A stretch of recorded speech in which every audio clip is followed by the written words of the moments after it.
Hello everyone, आज है 1 मार्च और आज इस वीडियो में हम बात करने जा रहे हैं इंडियन रेलवे फाइनेंस कॉर्पोरेशन के बारे में। 147 रुपीस का शेयर है। आज बाजार में खूब तेजी थी, तो मॉर्निंग में यहां पर भी अच्छी रफ्तार आई, 150 पे गया था ये, लेकिन बाद में फौरन ये गिरावट दिखाता नजर आया। और देखा जाए तो ना ही तेजी ना ही गिरावट पर क्लोज हुआ। बात करेंगे इसके बारे में, लेकिन उससे पहले अगर आपने अभी तक चैनल को सब्सक्राइब नहीं किया है तो प्लीज़ अभी इसे सब्सक्राइब कर लीजिए, क्योंकि आगे भी बहुत सारे वीडियोस हैं जो आपको काफ़ी ज़्यादा हेल्प करेंगे।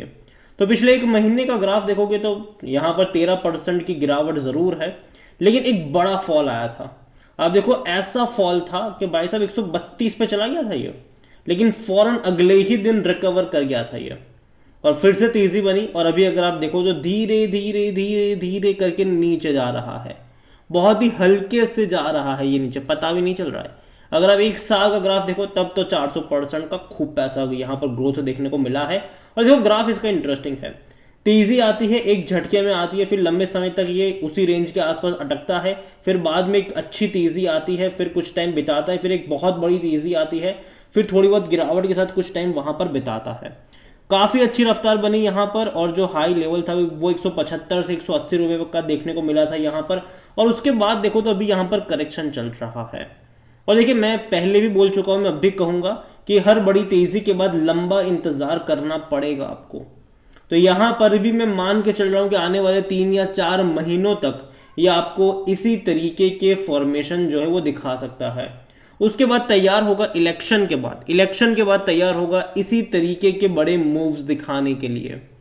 और जहां तक बात करें वॉल्यूम्स की, तो आज बड़ी क्वांटिटी में ट्रेडिंग हुए। आज का हर रोज हो रहे हैं, 3 करोड़ से भी ज्यादा के शेयर्स यहां पर ट्रेड आज होते हुए नजर आए। इतना ही नहीं, कंपनी को लेकर देखा जाए तो according to money control user बेचने की बात कोई भी नहीं कर रहा है, मैं भी नहीं करूंगा।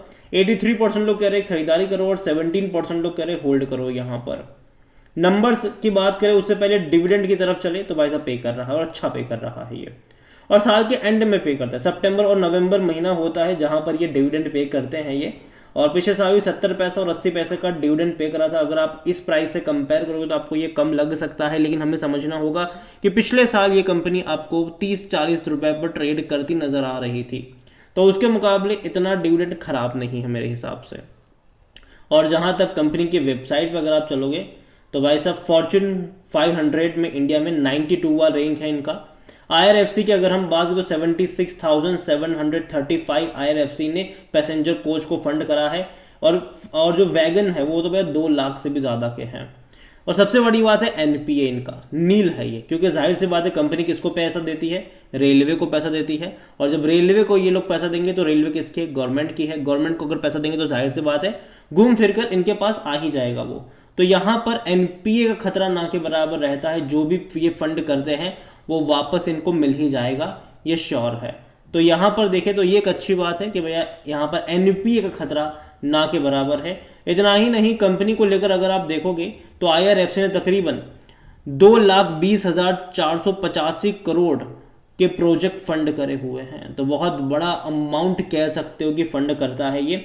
और देखो रेलवे में आने वाले टाइम में, देखो अभी गवर्नमेंट जो है वो इलेक्शन में बिजी रहेगी डेफिनेटली, तो कोई उतने बड़े प्रोजेक्ट अब आपको अनाउंस होते हुए यहाँ पर नजर नहीं आने वाले हैं। और ये वो टाइम होगा जहाँ गवर्नमेंट कंपनीज थोड़ा बहुत आपको गिरावट दिखाती नजर आ सकती है। लेकिन इलेक्शन के बाद अगर बीजेपी वापस से गवर्नमेंट में आती है तो फिर रेलवे को लेकर भी बहुत सारी अनाउंसमेंट हो सकती है, रेलवे कंपनियों को लेकर भी अनाउंसमेंट होगी, इवन बाकी पीएसयूज को लेकर भी कई सारी अनाउंसमेंट्स आपको देखने को मिलेगी। और देखिए रेलवे में अत्याधुनिक होगा आने वाले टाइम में, रेलवे आने वाले टाइम में अत्याधुनिक होने वाला है, उसमें कोई शक की बात नहीं होनी चाहिए। कंपनी के कई सारे बड़े बड़े प्रोजेक्ट आपको देखने को मिल सकते हैं, और कई सारी जो रेटिंग एजेंसीज हैं उनकी भी रेटिंग अच्छी देखने को मिल रही है, चाहे वो क्रिसिल हो, मूडीज हो या फिर फिच रेटिंग हो। अच्छी रेटिंग मेरे हिसाब से है, कोई उतनी बुरी इनकी रेटिंग्स नहीं है। और जहाँ तक वैल्यूएशन के बारे में देखें तो 31 का पी है, महंगा है ये, और अभी सेक्टर पी 20 के करीब जाने की कोशिश कर रहा है। और मेरे हिसाब से अगर ये थोड़ा सा और करेक्शन दिखाता है, ये 120 रुपये से लेकर 140 रुपये के बीच में अगर ये जाता है तो मुझे लगता है कि वो लेवल होगा जहां पर आपको नज़र रखनी चाहिए। कंपनी खराब नहीं है लॉन्ग टर्म के लिहाज से, अच्छा डिविडेंड पे करती है, आगे भी मुझे लगता है कि पे करेगी। कोई भी एनालिस्ट यहाँ पर अपनी कमेंट्री नहीं दे रहा है। फिनेंशियल्स अगर आप इस कंपनी के देखोगे तो अच्छे हैं, उतने बुरे नहीं, लेकिन हाँ ये भी है कि कोई उतना बड़ा ग्रोथ नहीं आया है इनके नंबर्स में जितनी बड़ी ग्रोथ आपको इनके शेयर प्राइस में देखने को मिल गई। तो ये कंसर्न यहाँ पर है और यही वजह है कि वैल्यूएशन के हिसाब से ये महंगा हो गया है।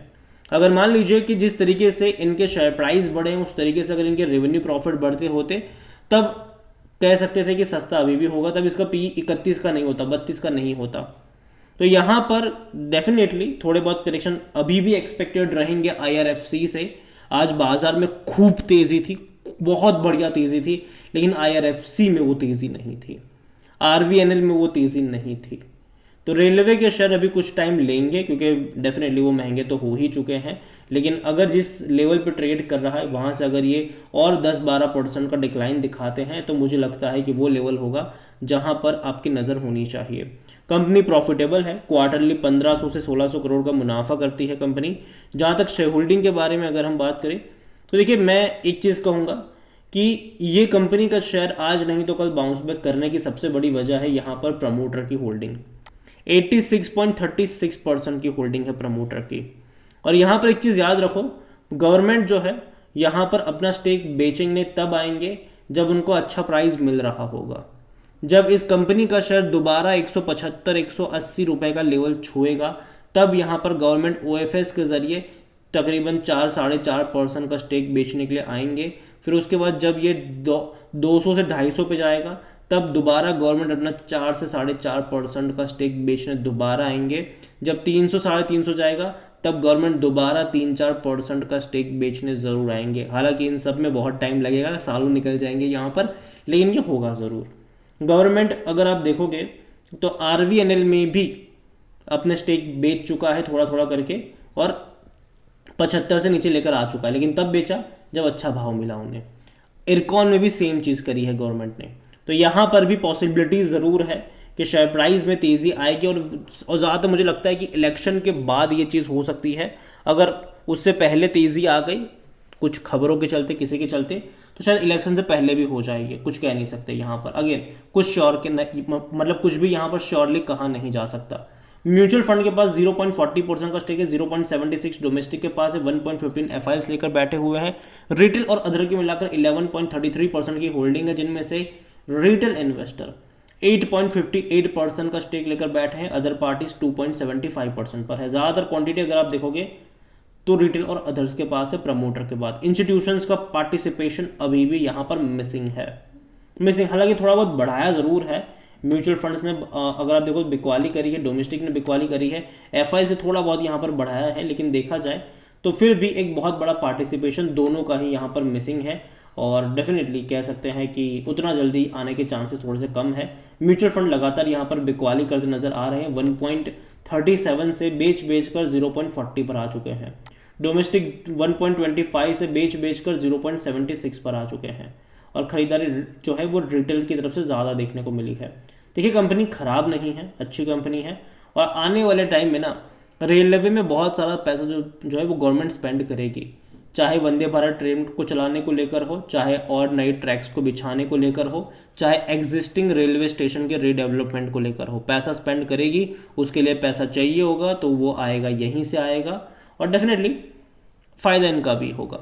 तो मैं यही कहूँगा आपसे कि देखो, अभी भी ऐसा नहीं है कि बॉटम बन चुका है, तो अभी भी थोड़ा सा और करेक्शन यहाँ पर आपको देखने को मिल सकता है।